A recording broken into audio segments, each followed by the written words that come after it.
Assalomu alaykum va rahmatullohi va barakatuhu. Barliq qarindoshlarning Allohning salom va mag'firati barkat olsun. Qarindoshlar, cho'ng gunohlar darsimizni davomlashtiramiz. Bugungi darsimiz 38-cho'ng gunoh. Ilmni mol dunyo uchun o'rganish va ilmni yoshirish. A'uzu billahi minash shaytonir rojim. Bismillahirrohmanirrohim. Alloh taolo sura Fatirning 28-oyatida bunday deydi. Allah'ın bendeleri içinde Allah'tan fakat alimlerle korkudu. Yani Allah Teala'nın hakiki tanıgan ölümalarla bek korkudu dedi.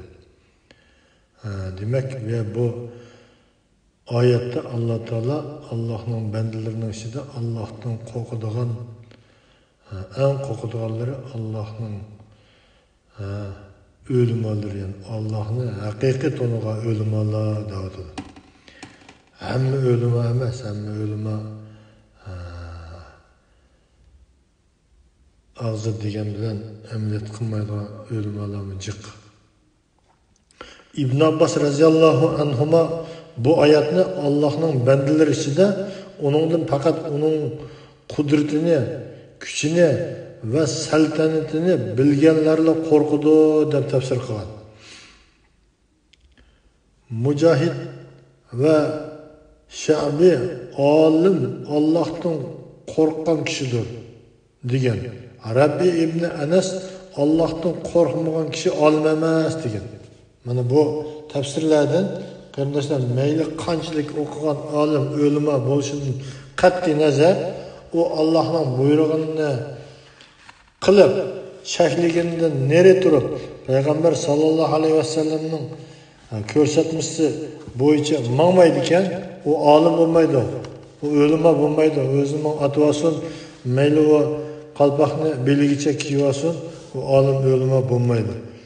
Alim o'lima bo'lishning sharti Allah'tan qo'rqish. Allah'tan qo'rqish degan gap, Allah qil deganni qilish, qilma deganni nere turish. Peygamber sallallahu aleyhi ve sellem'nin ko'rsatmalariga amal qilish. Çünkü alim o'limalarni Peygamber aleyhisselam'ның varisleri deymiz. Peygamber aleyhisselam'ның varisleri bo'lish uchun onun Peygamber aleyhisselam'ның bütün alametleri ko'rilishi kerak. Men alim va o'lima deb onun Peygamber aleyhisselam'ның hech qanday bir nimasi topilmasa, uni o'rgangan bilan alim o'lima bo'lmaydi. Allah Teala Sure Bakara'nın 159. ayetinde mundaq deydi. Bu kitapta, yani Tevrat'ta kişilerge doğru yolunu iniq bayan kılgınımızdan keyin biz nazil kılgan Muhammed sallallahu aleyhi ve sellem'nin rast peygamber işkelliğini ispatlaydıgan roşan delillerini ve doğru yolunu yoşurduğanlarga Allah lanet kıldı. Yani rahmetinden zirak kıldı. Lanet kılgıçılar, yani periştiler ve müminler mi onlara lanet kıldı dedi. Bana bu ayette Allah Teala Tevrat'ta şu Tevrat ahliga doğru yolunu ko'rsatish bilan birga Tevrat'ta Muhammed sallallahu aleyhi ve sellem'nin rast peygamberliği to'g'risidagi bayonlarni o'tirib qo'ygan. Tevrat o'rganganlar Tevratni o'zgartirgandan keyin o narsalarni hammani yo'q qilayotgan yoki bo'lmasa unga ishonmaydi. Shuningga Alloh bunday insonlarga la'nat qilgan. Bu ayet Yahudi olimlar to'g'risida nozil qilingan bo'lib, uningdagi kishilarga to'g'ri yo'lni aniq bayon qilganimizdan keyin degan so'z, İsrail avlodini to'g'ri yo'l degan so'z, Muhammed sallallahu aleyhi ve sellem ve onun sıfatlarını, roşan delillerini degan so'z, çamlı kesak qilish hukmi, jinoiy ishlar jazolari ve ahkamlarını ko'rsatdi. Demek bu ayetning ma'nosi Yahudilarga Muhammed sallallahu aleyhi ve sellem ve onun sıfatları çalma kesak qilish hukmi, jinoiy ishlar jazolari ve ahkamlar Tevrat'ta bayon qilingandan keyin uni yo'shirdiganlarga Allah lanet kıldı ve lanet kılgıçılarımı ularga la'nat qiladi degan bo'ldi. İbn Abbas roziyallohu anhu bu oyatning tafsirida yana insonlar va jinlardan boshqa hamma narsa ularga la'nat o'qiydi degan. İbn Mas'ud roziyallohu anhu mundaq deydi: qachonki ikki musulmon bir-biri bilan la'nat qilishib qolsa, bu la'nat payg'ambar sallallohu alayhi vasallamning payg'ambarligini, shundaqla uning payg'ambarlik sifatlarini yo'shirgan Yahudi va Nasoralarga qaytadi. Allah Teala Sura Al-Imronning 187-oyatida mundaq deydi: O'z vaqtida Allah kitob berilganlar, ya'ni ahli kitoblar Yahudilardan kitobni, ya'ni kitobdagi Allohning ahkomlarini kishilarga cho'qim bayon qilib berishga va yo'shirmaslikka ahd oldi. Lekin buni, ya'ni ahdini ular orqasiga cho'rivatdi va uni ozg'ina badalga, ya'ni dunyoning arzimas narsalariga tegishdi. Ularning tegishib olgani nima degan yomon. Mana bu oyat Qur'oni Karimning Al-Imron surasining 187-oyati. Oyatda mana Yahudi qavmidan Alloh taolo ahd olgan bo'lsa-mu, ular ahdisiga vafo qilmay bu dunyodagi mol dunyoga tegishib o'tganligi uchun Alloh taolo la'nat o'qidi. Vahidi mundaq deydi: bu oyat Madina Yahudiylari haqida nozil bo'lgan. Alloh taolo ulardan Tavratda Muhammad sallallohu alayhi vasallamni, uning sifatlarini va payg'ambar qilib avatiladiganligini bayon qilish, yo'shirmaslik haqida ahd paymon olgan edi. Alloh taoloning kishilarga cho'qim bayon qilib berishga va yo'shirmaslikka ahd oldi degan so'zi buning dalilidir. Hasan Basri bu Alloh taoloning Yahudi olimlaridan ularning kitoblarida nozil qilingan hukmlarni va shuning bilan birga Muhammad sallallohu alayhi vasallamning sifatlarini xalqqa bayon qilib berish haqida olgan ahd paymonidir degan. İbn Abbas roziyallohu anhu ular bu ahd paymonni orqasiga jo'rvatdi. Ilmni ozg'ina badalga tegishdi. Ularning tegishib olgani nima degan yomon. Ular haqiqatan ziyon tortibchi dedi. Payg'ambar sallallohu alayhi vasallam kimki Alloh rizosini talab qiladigan ilmni arzimas dunyo manfaatiga erishish uchun o'rgansa, jannatning purqini purolmaydi degan. Abu Davud, Ibn Majah va Imom Ahmad rivoyat qilgan hadis. Yuqorida Abu Hurayra roziyallohu anhu rivoyat qilingan hadisda yuzicha so'rab opirilib do'zaxga tashlanadigan 3 turli kishidan bir turining o nihoyatda olim ekan desin deb ilm o'rganganligini bayon qilgan edi. İmam Muslim, Nasoiy va Imom Ahmad rivoyat qilgan hadisni biz o'rgangan. Mana bu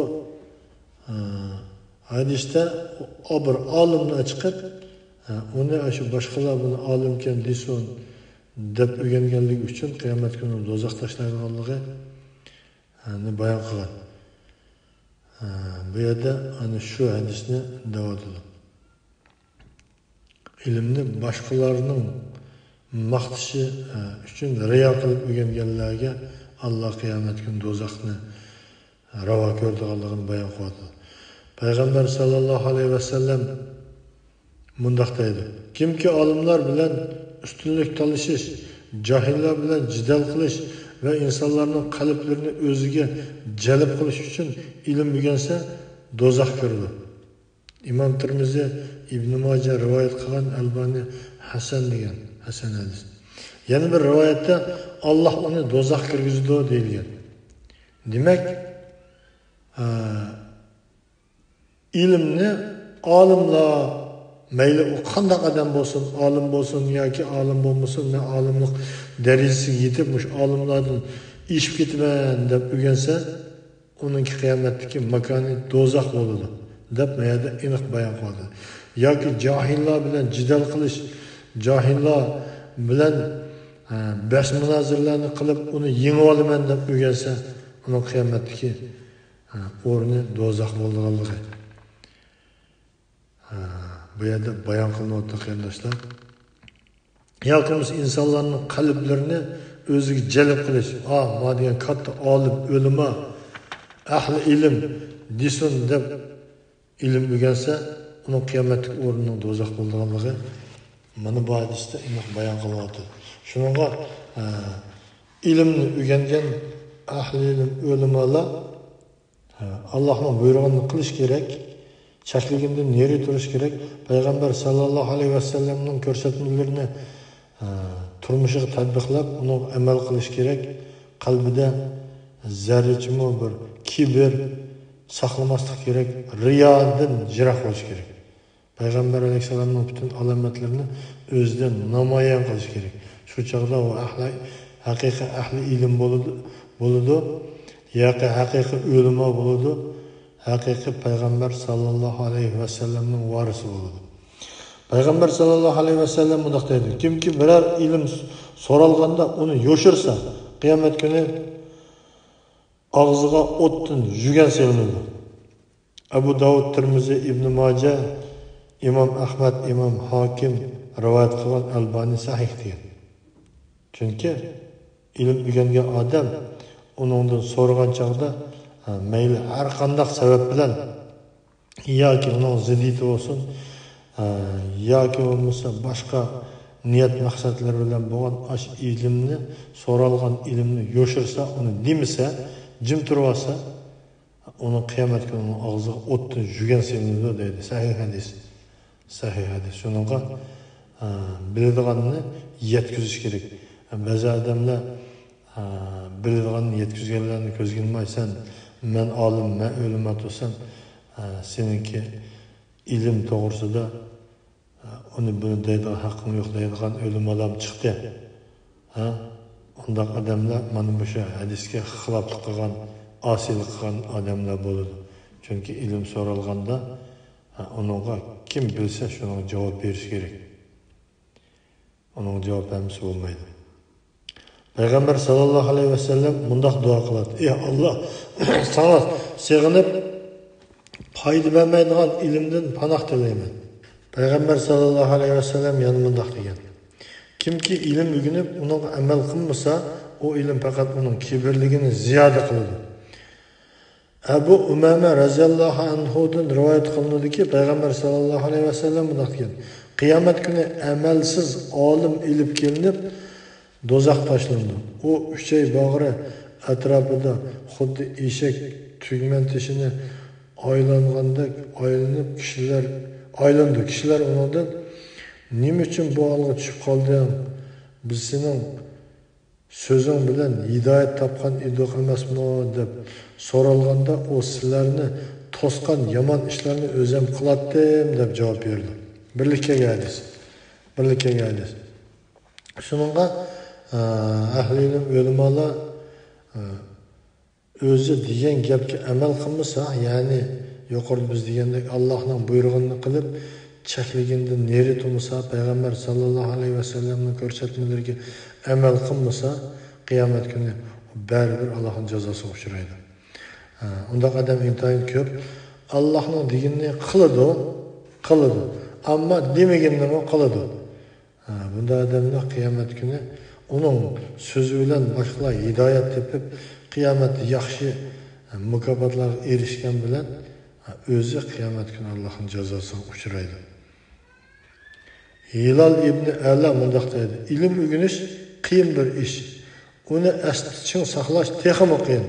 Uningga amal qilish asli saqlashdan qiyin. Uningdan salomat qutulish uningga amal qilishdan qiyin. Demak, bu yerda ilm o'rganishdan oxirida uningki hisobidan, qiyomatdagi hisobidan salomat qutulishdan eng qiyin masala ekanligi bayon qilinadi. Shundan qarindoshlar, Allohdan panoh tilab, o'rgangan ilmimizni Alloh rizosi uchun o'rganib, Allohning buyrug'ini buyrug'iga amal qilishimiz kerak, cheklagandan yer turishimiz kerak, payg'ambar sallallohu alayhi vasallamning ko'rsatmalariga amal qilishimiz kerak. Shundoq bo'lganda Allohdan tilagan tilaklarimizni Alloh taolo ijobat qiladi. Alloh nihoyatda sehi, nihoyatda karamlik, mehri, shafqatlidir. Alloh taolo darslarimizni barliq qarindoshlarga manfaatli qilib bersin.